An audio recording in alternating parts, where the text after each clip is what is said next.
Good morning. Welcome to Frog Talks. I don't know what year it is, 31, 32, I don't know. But this morning, our first speaker is Tim Todish.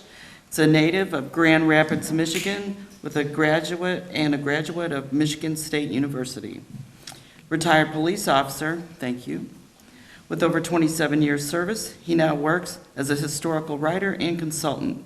He published works including America's First World War, the French and Indian War, the annotated and illustrated journals of Major Robert Rogers, the narrative art of Robert Griffin, British Light Infantry of the 7 Years' War, and Alamo Sourcebook, 1836, a comprehensive guide to the Alamo and the Texas Revolution. He has also participated in making of several movies and TV productions, including The Last of the Mohicans, the movie I always watch on the way to a big battle, right? In the car, you hook the laptop up, I gotta watch it, you know. And the award-winning History Channel series Frontier, Legends of the Old Northwest. Tim is with us today to present from his research, A Most Troublesome Situation, the British Military and the Pontiac Indian Uprising of 1783 to 1784. And might I welcome Tim Todish.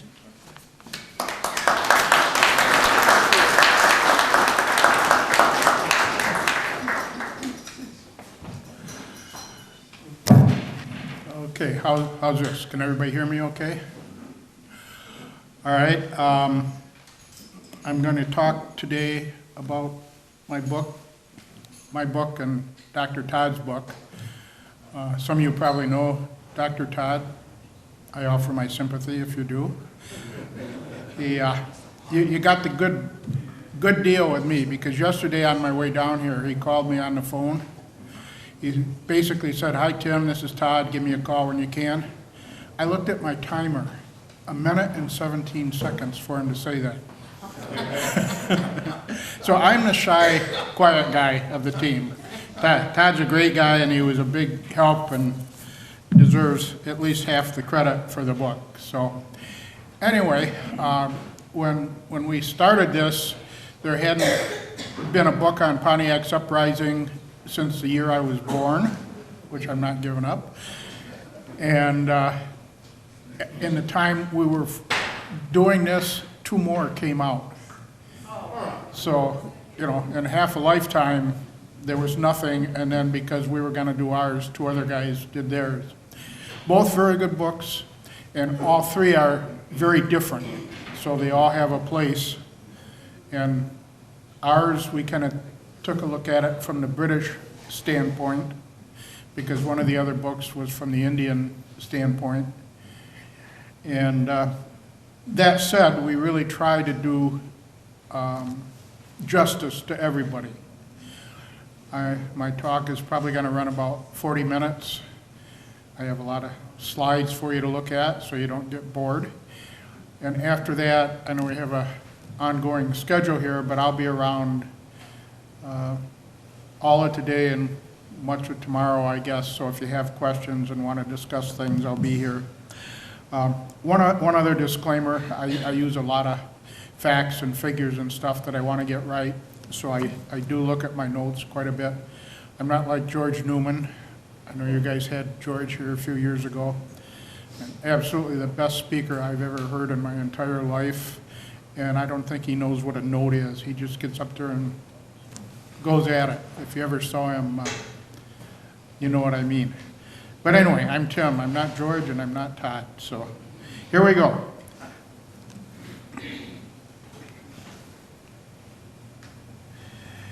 Pontiac's uprising has not received the attention that it deserves for its important place in American history. Not even an authentic portrait of Pontiac is known to exist. This recent one by Robert Griffin is based on best available information, but even it is still speculative. With the fall of Montreal, and I'm assuming all or most of you have some background in the French and Indian War period and so on. If not, if I confuse you, catch me alone later and I'll try to clear it up. But anyway, with the fall of Montreal in 1760, the French and Indian War was essentially over in North America, although fighting would continue in other areas of the world for 3 more years. The intrepid ranger, Major Robert Rogers, was chosen to lead the first British expedition into the newly won French territory. Along the way, he reported that he met with a, at that time, unknown Ottawa Indian chief by the name of Pontiac as they were on the way out to Detroit. Rogers arrived at Detroit at the end of November, which, if you know anything about Michigan weather, that's not a good time of year to be traveling, especially in open boats on the lake. But they made it without incident. He dispatched smaller parties to take control of Forts Miami and Weatanon, and then he set out for Fort Michilimackinac himself. However, bad weather forced him to turn back, and the occupation of the remaining French forts had to wait until the following year. Over the next 2 years, the British commander in North America, General Jeffrey Amherst, found himself under tremendous pressure to economize and reduce troop levels after what was a very costly war. He's often looked on as one of the villains of this conflict, but I feel a lot of that is undeserved. Amherst must surely bear some of the blame for the deterioration of relations with the Indians, but much of what happened was beyond his control and in spite of his best efforts to prevent it. Regardless of the reasons, by late 1762, relations with the Indians on the frontier were at a boiling point. While Pontiac is generally credited with being the mastermind of the coming uprising, the unrest was actually very widely spread out among different tribes and different people. For example, a Delaware Indian by the name of Neolin, also called the Prophet, had been exhorting the Indians to reject the British and to return to their native way of life. Neolin was not quite so adamant about telling them to reject the French, though. That'll make a lot of you feel good. On June 16th, 1761, 2 years before the outbreak of the hostilities,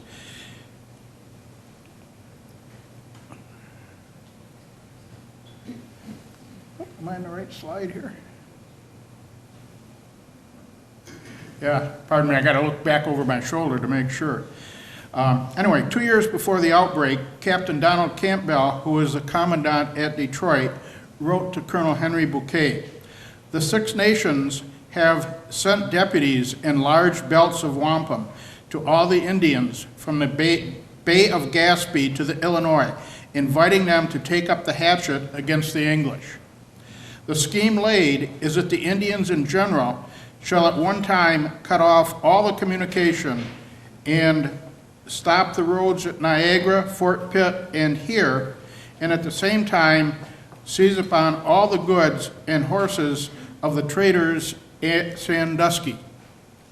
If you've ever seen the Gary Cooper movie, you know all about Sandusky.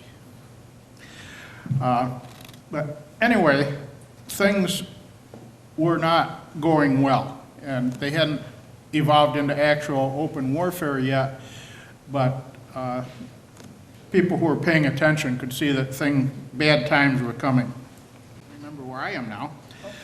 The Indians were basically upset about reduced presence from the British, their more restrictive trade policies, and at times they weren't even able to get enough powder and ball to hunt to support their families. And another factor that can't be denied was the disrespect and the real or perceived arrogance of many of the British officers and officials.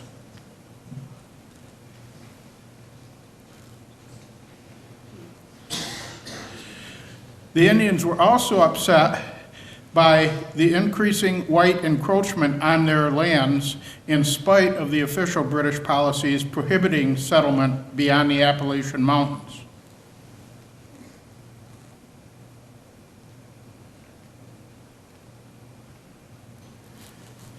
That look familiar? In addition, the Indians held on to the hope that the French would send an army from Fort Deschartres on the Mississippi to help them take back their territory, a hope that was encouraged by some of the French settlers in the Great Lakes area. While many of the complaints were undoubtedly justified, some of the British officers and officials did try to understand and genuinely cared about the Indians. Among them were Sir William Johnson, Captain Campbell at Detroit, and, believe it or not, Major Rogers. Still, it is clear that the British failed to properly heed the many signs of impending trouble.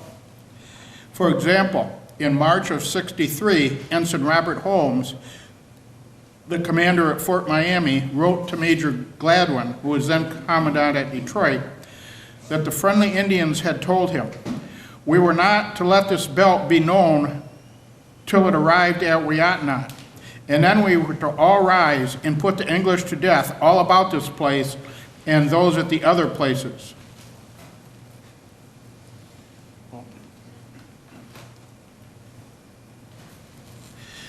Gladwin of the 80th or Gage's Light Infantry Regiment would be one of the heroes of the uprising. He was a dedicated officer who served with distinction during the French and Indian War, and his competence and firmness were among the primary reasons that Detroit was able to hold out during the many months of the siege. Hostilities began out in the west at Fort Detroit on May 1st, 1763. Pontiac and a band of warriors visited the fort under the pretense of meeting with Gladwin. Most of the group performed a ceremonial dance in front of Captain Campbell's quarters, while a few milled around the inside of the fort gathering intelligence. When the dance was over, Pontiac told Gladwin that he would return again in a few days with more of his followers. On May 2nd, a party under Captain Charles Robertson left the fort in a bateau in order to take some soundings in the St. Clair River. They were accompanied by English adventurer Sir Robert Davies in a canoe. When the party reached the mouth of Lake Huron, they saw the banks lined with 300 or 400 Indians. Davers put into shore at the Indians' request and was immediately taken captive. When Robertson's bateau came up, Davers was able to relay to the occupants to keep going and not to let on that they suspected anything. The Indians opened fire on the bateau and then rushed out and boarded it and captured it. Robertson, Davers, and 2 sailors were killed, and the rest of the party were taken captive.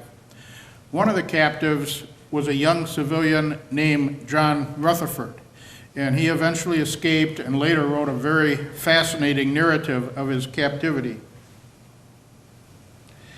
On May 5th, Pontiac held a large council, and it was decided to attack the fort on May 7th. The plan was for Pontiac and 60 trusted warriors to enter the fort under the pretext of meeting with Gladwin, and they were carrying weapons under their blankets. On a given signal, the Indians would fall upon the garrison, taking care not to harm any of the French habitants. The Wyandots and Potawatomis would encircle the fort and take care of any reinforcements or Englishmen caught on the outside. Somehow, word of this plot leaked to Gladwin. We don't know exactly how that happened, but the most likely story is it was through a young French woman, Angelique Collier, whose father, Antoine, was one of the prominent French traders at Detroit. Angelique was in love with and eventually married British trader Robert Sterling.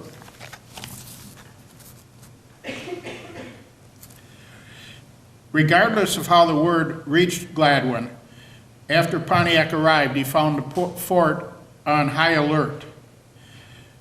He received Pontiac politely, and the two talked for a while.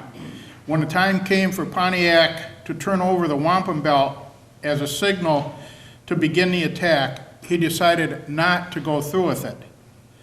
Frustrated and angry that their plan had been discovered, the Indians then left the fort, and Pontiac sent messengers to the other tribes, encouraging them to attack the smaller posts in their areas.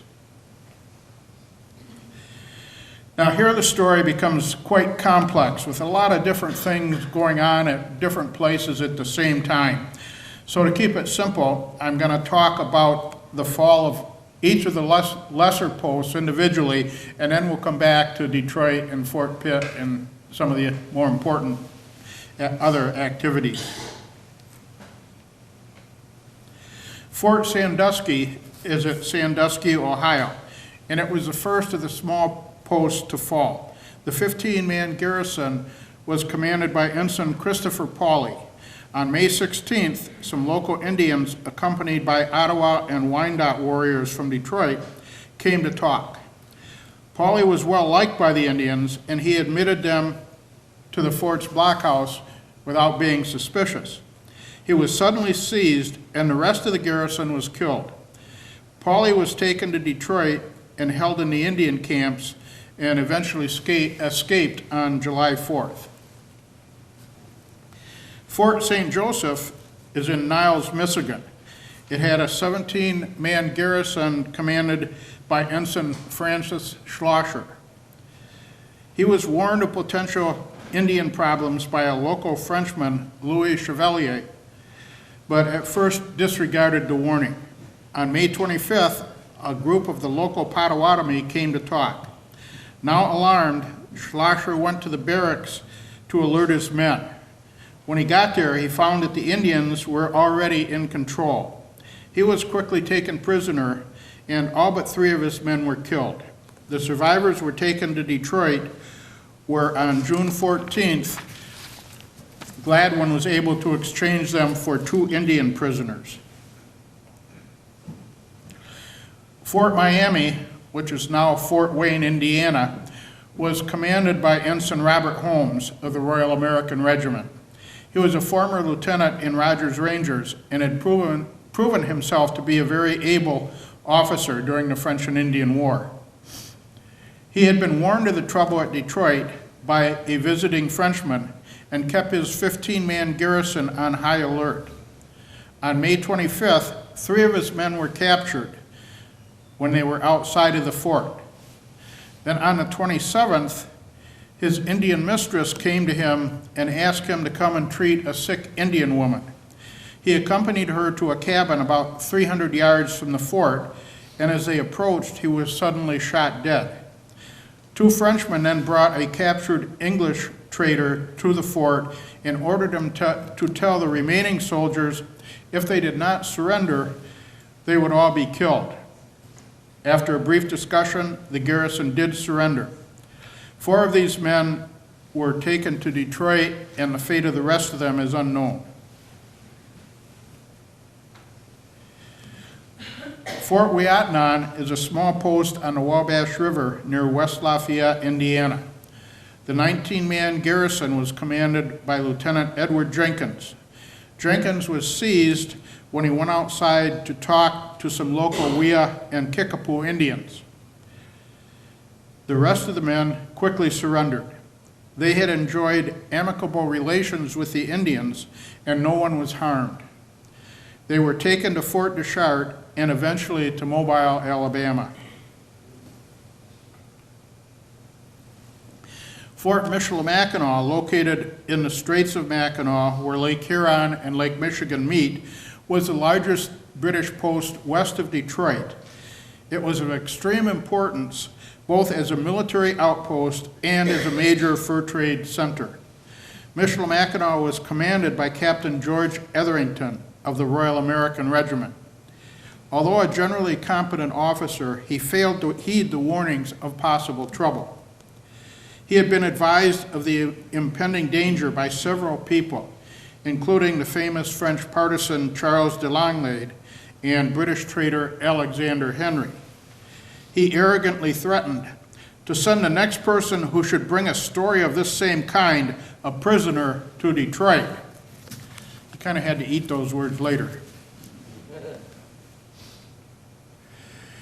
On June 2nd, some 400 to 600 Ojibwe Indians under Machicaeus and Minavavana gathered at the fort for a begataway game against some visiting Sacs.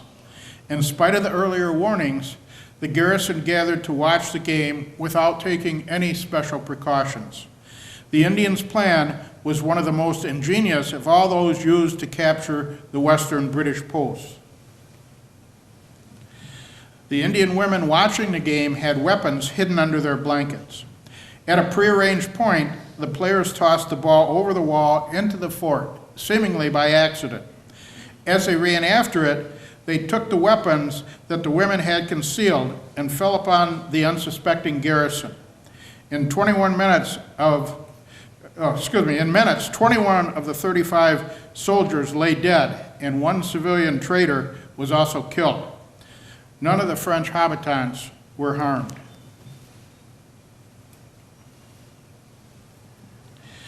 Ironically, the local Ottawa were furious with the Ojibwe for not including them in the plan. Longlade was made caretaker of the fort, while Etherington and the other prisoners were taken to the huge Ottawa Indian village at La Croche, or modern-day Cross Village, south of the straits along the Lake Michigan shoreline. Etherington was allowed to notify Gladwin and the commandant at Fort LeBay of his fate. After being united with the garrison from Fort LeBay, the groups of prisoners were eventually escorted to Montreal, where they arrived on August 13th. Amherst was very justly critical of Etherington and his subordinate, Lieutenant William Leslie. In his personal journal, Amherst wrote that they very stupidly and unlike officers walked out so as to permit the Indians who threw the ball toward the fort to intercept them, seize them, and carry them into the woods, while many rushed into the fort where they planted the squaws with hatchets under their blankets. In an instant, they had killed Lieutenant Germain and 15 men and a traitor, taking the rest prisoners. So the general obviously was not happy. Fort LeBay, which is at Green Bay, Wisconsin, was commanded by Lieutenant James Gorell, and his small garrison consisted of only 16 men. They also had good relations with the local Indians, and the fort was not actually captured. When Etherington wrote to Gorell after Michilimackinac fell, he instructed him to abandon the post and to come and join him at La Croche as quickly as possible. Gorell left the fort in the care of the local Indians, who generously offered to provide safe escort for his party to La Croche. They arrived there on June 21st, and then, they left on June 21st and arrived at June 30th. And then, as previously mentioned, they were eventually taken to Montreal along with the survivors of Fort Michilimackinac. Fort Ligonier in Ligonier, Pennsylvania, is about 50 miles east of Fort Pitt, or modern-day Pittsburgh. It was garrisoned by Lieutenant Archibald Blaine and only 8 men, plus the local civilians who were organized into a militia. It was attacked on June 2nd and again on the 21st. Although constantly besieged, the small garrison managed to hold out until it was relieved by Bouquet's expedition in early August. Fort Venango, which is in Franklin, Pennsylvania, was essentially a blockhouse surrounded by a small blockade. Stockade, not blockade, okay. Since all of the garrison was killed, little is known about the actual fall of the fort, which occurred on either June 16th or June 17th. One Indian account relates that all 15 men of the garrison were killed. The commander, Lieutenant Francis Gordon, was forced to write a letter listing the Indian grievances before he too was put to death. This letter was eventually received by Sir William Johnson. Fort LaBeouf at Waterford, Pennsylvania, was held by Ensign George Price and 13 Royal Americans. It came under attack on June 18th, but the garrison managed to escape under cover of darkness. They headed to Fort Pitt. Along the way, they discovered that Fort Venango had been taken and burned to the ground. They arrived safely at Fort Pitt on June 25th and 26th. If you saw Unconquered, that's a pretty powerful scene in that movie too. You probably remember it when they came on the burned out fort. Fort Presque is at Erie, Pennsylvania.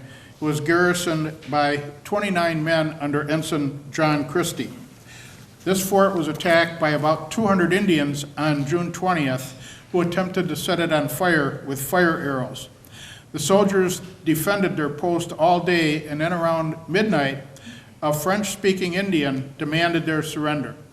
The Indians promised to let the garrison go wherever they pleased, saying that they only wanted the fort.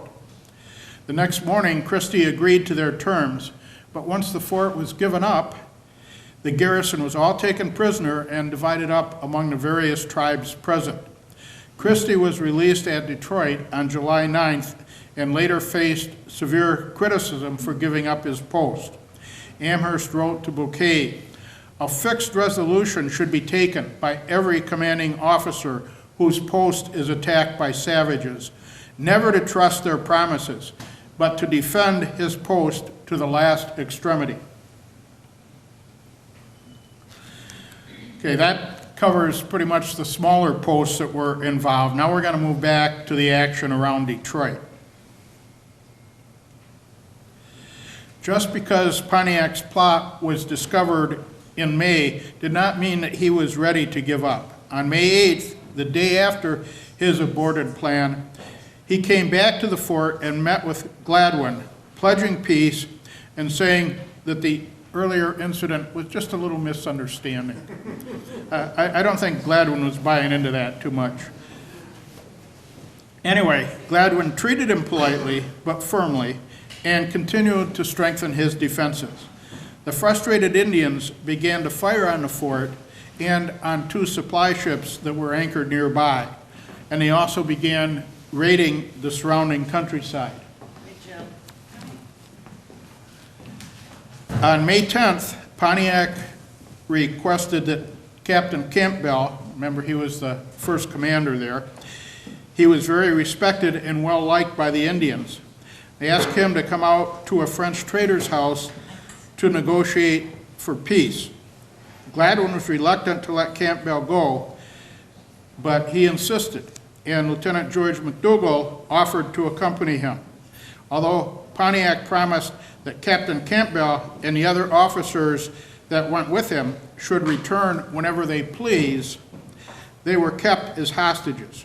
Campbell was forced to write out Pontiac's terms, and basically that the English would have to give up the fort and its stores, and then they would be conducted safely to the eastern settlements. Gladwin refused to even consider any negotiations as long as Campbell and McDougall were held captive. Okay, trivia question. Anybody recognize Campbell? Who is it? George Webb. Pardon? Is it George Webb? That's my baby brother, Terry. A lot of you know him. That's the first time since he was born, I think, he shaved his beard to get that part. That's part of the Frontier series that we did on Pontiac a few years ago. So anyway, now you've all seen Terry almost naked. The attack on Detroit then settled into what was more or less a siege, something very unusual in Indian warfare. Pontiac's warriors did their best to keep the fort bottled up and cut off from reinforcements and supplies. But a formal siege like that was very much against their basic nature. The schooner Huron and the sloop Michigan were both able to make fairly regular trips, from Detroit to Niagara and back. So the fort was never really cut off from the outside world. While keeping the pressure on the fort, Pontiac also spent a considerable amount of time trying to maintain support for his cause, with varying degrees of success. And the local French were definitely caught in the middle of a bad situation. They didn't want to get the Indians mad at them, and they didn't want to get the British mad at them. So they had to kind of walk a fine line there. On May 13th, Lieutenant Abraham Cuyler of the King's Rangers left Fort Niagara with 96 men and 139 barrels of provisions in 10 bateaux for the relief of Fort Detroit. On the evening of May 28th, they landed at Point Pelee, about 25 miles from the mouth of the Detroit River. The Indians were waiting for them and attacked them as they were setting up their camp. Only 40 of the men managed to escape, and they were forced to turn back to Niagara. Those who were captured were taken to the Indian camps around Detroit, and most of them were eventually tortured to death. This was a major victory for Pontiac and a major setback for the British. Even though the smaller posts had fallen, Gladwin's dogged resistance at Detroit was beginning to take a toll on the Indians' morale. About this time, they also learned about the Treaty of Paris, which officially ended the French and Indian War. Several tribal groups began to talk privately with Gladwin about making peace. The pressure to keep his people supplied forced Pontiac to take provisions from the French. And even though he issued receipts for them, this hurt his support among the French habitants. On July 2nd, Lieutenant McDougall and 2 captured traders saw an opportunity to escape. They encouraged Captain Campbell to join them, but he declined because he was overweight and nearsighted and feared that in running from one danger, he would rush headlong into another, which might end his days before his time. The other 3 managed to make their escape and got into the fort in the early morning hours. On July 4th, Lieutenant Jehu Hay and 30 men were sent out to drive the Indians and some of their French allies from the breastworks that they had built northeast of the fort. In the skirmish, the nephew of the Ojibwe chief Wasson was killed and scalped by a soldier who had previously been an Indian captive. The death of his nephew infuriated Wasson, and he demanded that Pontiac turn Campbell over to him. In spite of Campbell's status as an emissary, Pontiac conceded, knowing full well what Campbell's fate would be. He was taken back to the Ojibwe camp where Wasson killed him with a hatchet, and his body was then mutilated and his heart was eaten.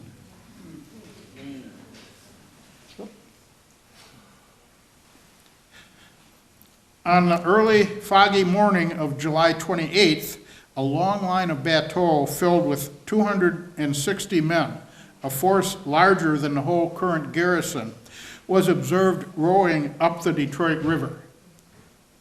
It was led by Captain James Dalyell of the 1st Regiment of Foot. He was an ambitious young officer and was a former aide to General Amherst and one of his favorites.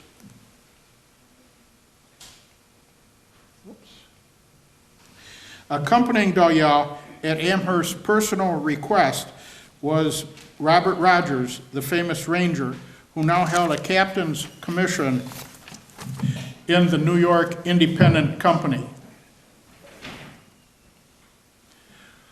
Dalyell immediately pressed Gladwin for permission to strike a decisive blow against the Indians. He proposed a surprise nighttime attack on Pontiac's village. Gladwin was not enthusiastic about this and was especially concerned about keeping it quiet from the Indians. He only reluctantly gave his permission, perhaps because Dalyell was so close to Amherst.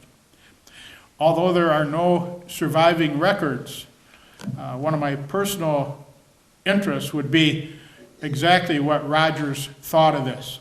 I can't believe that he was completely on board. I think if he'd had a voice in it, he would have tried to talk Dalyell out of it. And as it turned out, it would have been a smart thing to do.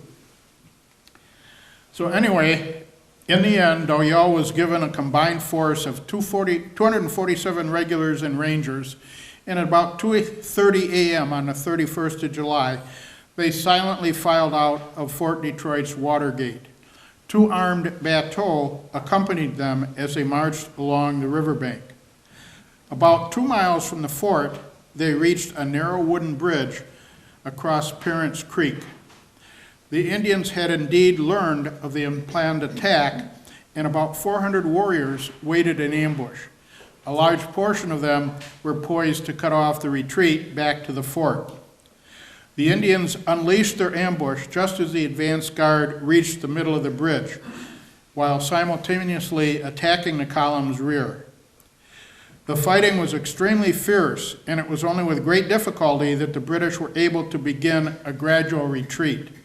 Dalyell showed great personal bravery, and he was mortally wounded while rushing to the aid of a wounded sergeant. Rogers and his rangers took possession of the French trader Jacques Campau's house. Fortifying the windows with bales of beaver skins, they fought for 2 hours while the main body was able to retreat. The armed bateau, under the command of Lieutenant Dietrich Bream, came back up the river and laid down a heavy fire from their little swivel guns that they carried, and that enabled the Rangers to make their own escape. British casualties in this fight amounted to about 25% of their total force, while the Indian losses may have been as few as 5 or 6 killed and maybe a dozen or so wounded. We really don't know for sure. Now let's look at the siege of Fort Pitt, which is, as you know, modern-day Pittsburgh. One of the largest and strongest British posts in North America. Its garrison consisted of roughly 250 soldiers and militia. It was commanded by a wily Swiss mercenary officer, Captain Simon Ecole. Like the western posts, there were plenty of signs of trouble near Fort Pitt before the outbreak actually began. On May 29th, Indians began to attack the local settlers and tried to seal off the fort. Ecole tried to send messengers to warn the nearby smaller posts, but they were all either killed or forced to turn back. Like Gladwin, Ecole was a tough and resourceful officer who was determined not to let his fort be captured. While access to Fort Pitt was limited, because of its strength, the Indians did not often attack it directly, being largely content with small sorties and sniping from a distance. During a conference on July 26, the Indians were given blankets and handkerchiefs from the smallpox hospital. The British were hoping that if the disease took hold, it would force the Indians to lift the siege.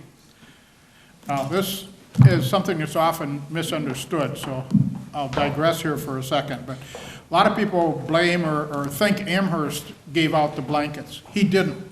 He discussed it in writing, but never actually did it. The guy who did do it was Captain Ecole at Fort Pitt.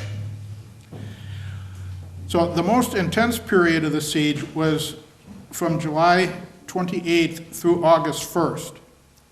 And during the attack on July 28th, Ecole later wrote, "Only 2 arrows came into the fort, one of which had the insolence to caress my left leg."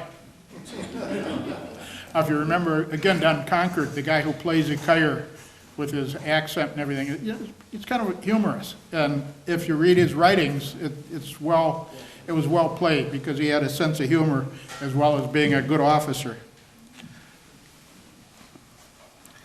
So on June 6, General Amherst ordered the formation of a large expedition to relieve Fort Pitt, which was to be commanded by Colonel Henry Bouquet.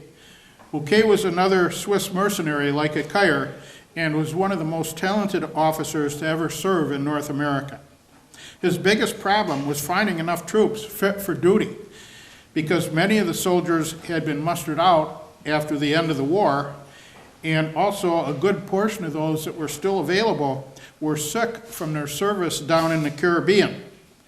The force eventually assembled consisted of about 390 men. They were mainly Highlanders and Royal Americans. Colonel Bouquet used Fort Bedford at Raystown, which is now Bedford, Pennsylvania, as a staging area for his force towards the end of July. He then crossed the difficult Laurel Ridge to relieve Fort Ligonier, which he reached on August 2nd. He left his wagons at Ligonier and proceeded on to Fort Pitt with only the supplies he could carry on 340 pack horses. I say only 340, but can you imagine trying to move 340 pack horses across the mountains? That was no small feat, just in and of itself. So Bouquet planned to march to Bushy Run Station, about halfway to Fort Pitt, and then rest until he could cross dangerous Turtle Creek under cover of darkness. The Indians had been watching him all along and were well aware of his position and of his strength. At about 1 o'clock on the afternoon of August 5th, Bouquet's advance guard was suddenly attacked. Many modern historians and authors believe that the Indians surprised Bouquet, but Highland soldier Robert Kirkwood states in his account that the column was expecting attack and was on high alert.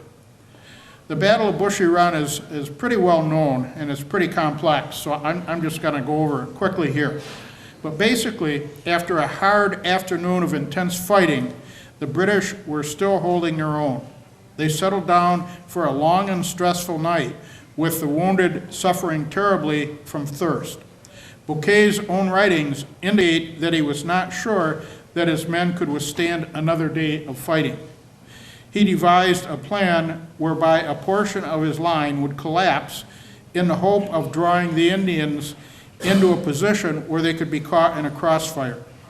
When the fighting resumed the next day on the 6th, the plan worked beautifully.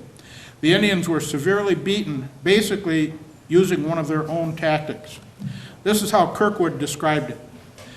The Indians thought we were going to break and run away, and being sure of their prey, came in upon us in the greatest disorder. But they soon found their mistake, for we met them with our fire first, and then made terrible havoc amongst them with our fixed bayonets, and continuing to push them everywhere. They set to their heels and were never after able to rally again. The column, although exhausted and having suffered heavy casualties, eventually made its way to relieve the beleaguered garrison at Fort Pitt. About 400 Indians had attacked Bouquet. 20 Indian dead were later recovered, but their losses were undoubtedly greater than that. Meanwhile, the siege at the fort was continuing until on dawn on August 10th, couriers from Bouquet arrived with the news that help would soon be there. The rest of the column arrived later that afternoon, and at long last, the siege of Fort Pitt was finally over. When the siege of Fort Pitt had been lifted, the fighting in the east was far from over. On September 14th, at the Battle of Devil's Hole, an empty supply convoy on the crucial Niagara Portage was attacked and virtually wiped out, as was a relief column that was sent to its assistance. That was a major blow for the British. Then, on October 19th, another British force was ambushed also along the portage near Buffalo Creek at the east end of Lake Erie. After some fierce fighting, this British force eventually got the best of the Indians. On October 20, Pontiac held one last grand council with his followers at Detroit. His influence had been rapidly slipping, affected by the approaching winter and the Indians' need to provide for their families. On the 29th, 4 inches of snow and a hard frost helped many of Pontiac's remaining followers to make their choice to give up the siege. That night, a message from Major de Villiers at Fort Deschartres arrived, carrying letters to Pontiac, to the French habitants, and to Major Gladwin. He basically told them that the French and the English had made peace, and he asked that all the Indians do likewise. So that pretty much was the end of activity for 1763. The next season, 1764, 2 British expeditions, one under Bouquet and the other under Colonel John Bradstreet, were sent into the Ohio country to crush any further resistance, to negotiate terms of peace, and to arrange for the return of English hostages. Pontiac's uprising, probably the greatest united Indian effort in history, was finally over. After the war, Pontiac's influence was considerably diminished, but he always retained a small band of loyal followers. He lived quietly, supporting his family. Once he reconciled himself to peace with the English, he did his best to encourage the other Indians to do the same. On April 20th, 1769, at a trading post in Cahokia near St. Louis, he was assassinated by a Peoria Indian. While there clearly were many catalysts or causes for the war, Pontiac's major role in it cannot be denied. He was the #1 main player on the Indian side. Here's the way that Todd and I summed it all up in our book. It is fair to state that in simple terms, the revolt was a general uprising by the Indians against the British to preserve their culture and way of life. It was horrible and devastating. Both sides had legitimate complaints, and both sides committed wrongs against the other. And perhaps Colonel Henry Bouquet said it the best as far as what the real cause was. He said,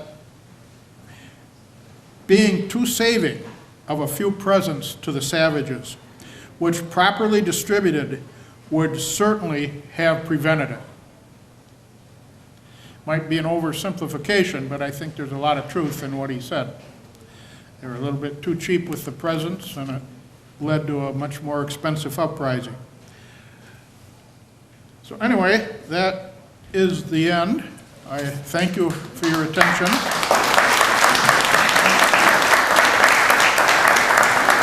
We got time for a couple questions? Or you wanna- One question after this, Okay, there'll be, after Deb talks. We'll get all 3 of you up here Do at it all one time for a together. round table, a short round Yeah. table.